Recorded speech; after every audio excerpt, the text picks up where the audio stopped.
Okay, welcome back to the deep dive. So the idea here is simple, really. You give us the source material, we jump right in and pull out the key stuff you need to know. Quick and focused. Exactly.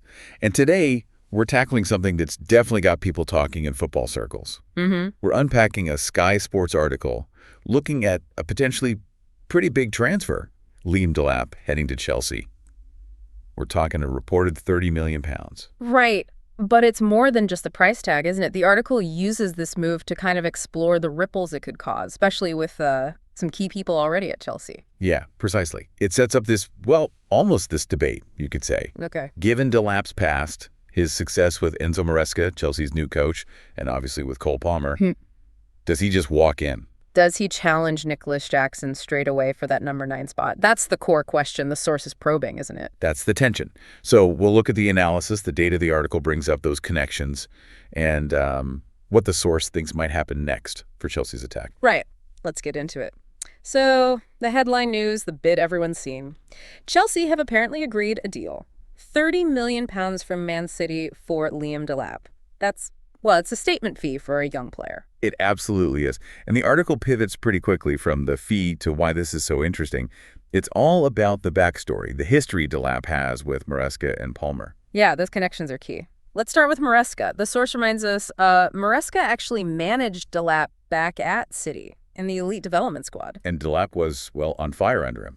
The article says 27 goals in just 22 games for that EDS team. Wow, 27 and 22. Yeah, and here's a fascinating bit that the article adds for context. In Maresca's whole managerial career, apparently only one other player has scored more goals for him in a single season. And I think we can guess who that might be. You probably can. It's Cole Palmer. Of course.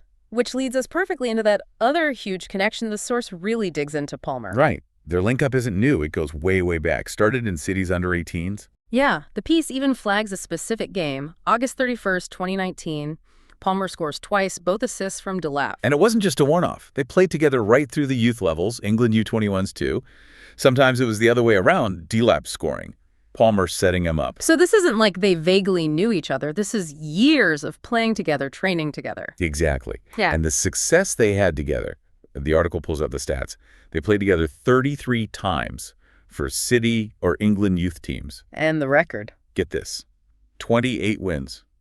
Just 2 losses? 28 wins out of 33. That's remarkable. It really is. And the source underlines this by pointing out Palmer's points per game record with Delap is almost as good as his record playing alongside, say, Rodri at senior level for City. Wow. Better than almost everyone else he's played with, bar Bernardo Silva, according to the article. That's what it says. That's statistical chemistry. That's shared success. The source really emphasizes it.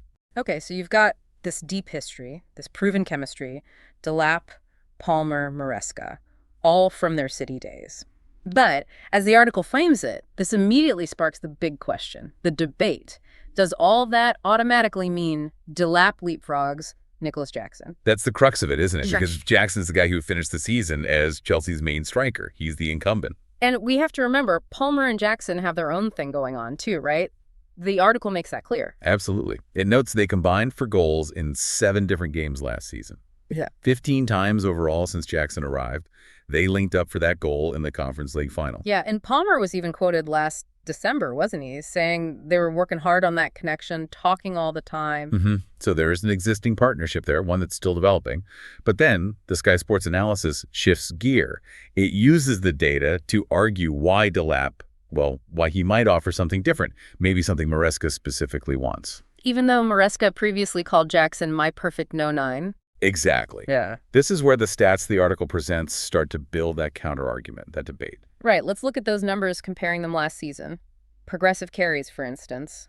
Jackson ranked 11th in the Premier League, which is, pretty decent. Decent, yeah. But the article points out Delap ranks second in the whole league for progressive carries, just behind Anthony Elanga. And that was playing for Ipswich in the championship. Second. Wow.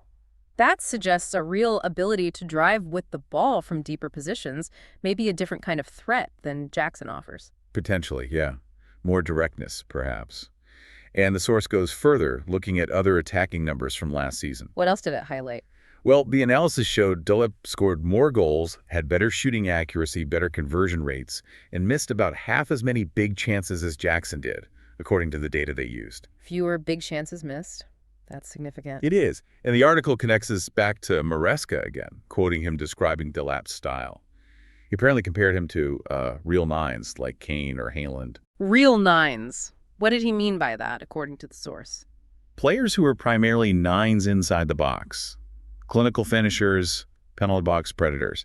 That seems to be the profile Maresca might be after, based on that quote and the article's interpretation. And the article really leans into Delap's finishing ability, doesn't it? There was that stat about XG. Yeah, the XG overperformance. It says Delap finished in the top 10 Premier League players for scoring more goals than the quality of his chances suggested he should have. Basically, clinical finishing. Which is exactly what Chelsea struggled with last season, according to the same article. Right, that's the stark contrast the source draws. It says 3 of Chelsea's regular front 4 last season were in the top 10 most wasteful players by that same XG metric. They were scoring fewer goals than expected. So Delap potentially offers a direct solution to a known problem. That's the argument the source builds. And it even throws in an anecdote reminding readers about that Ipswich versus Chelsea FA Cup game back in December. Ah, yes. Ipswich won 2-0. What did it say about Delap in that match? It said he hassled and harried Chelsea's defense all game, got himself a goal and an assist. And the direct comparison made was that neither Jackson nor even Palmer offered anything in response in that particular game. Ooh, that's a pointed comparison. It makes the statistical difference feel very real, doesn't it? Seeing him perform directly against them. Okay, so let's try and pull this together. The source highlights this really strong, successful history between Delap, Palmer, and Maresca from their youth days. Then it presents senior stats suggesting Delap brings maybe elite ball carrying and a much more clinical edge than Chelsea currently have up front. An edge that seems to align with what Maresca might be looking for in his real nine. So the article's conclusion is basically, given all the numbers and the history shared, this move just makes a whole lot of sense on paper, right? Pretty much. It suggests he fits a need, maybe even a specific tactical profile Maresca wants. Which then leads to thinking about the ripple effects, the forecast. What could this mean for Palmer? Does playing with Delap again unlock something extra? And the big one, what happens with Nicolas Jackson? How does Maresca manage that situation, especially after praising Jackson before? Does Delap come in as competition, rotation, or AG? Potentially the main guy straight away, given that history and the real nine comments? It's definitely a massive step up for Delap. The article acknowledges that. But the source lays out a pretty compelling case for why he could hit the ground running and really challenge Jackson immediately. So the deep dive into the source leaves us with this central tension. You've got these powerful past connections, the promising stats that suggest Delap could be exactly what Chelsea need. Clashing with Jackson's status as the current number 9, who also has his own developing and recently successful link-up with Palmer. It really sets up an interesting question for you, the listener, to think about, drawing on what this article suggests. How much does that youth-level success, that chemistry built years ago, actually count when you're suddenly playing together in the Premier League pressure cooker? Yeah, and when a manager clearly values a past relationship and maybe sees a specific tactical fit, how much does that influence selection compared to who's actually holding the shirt right now and building current partnerships? Something definitely worth keeping an eye on if this transfer goes through.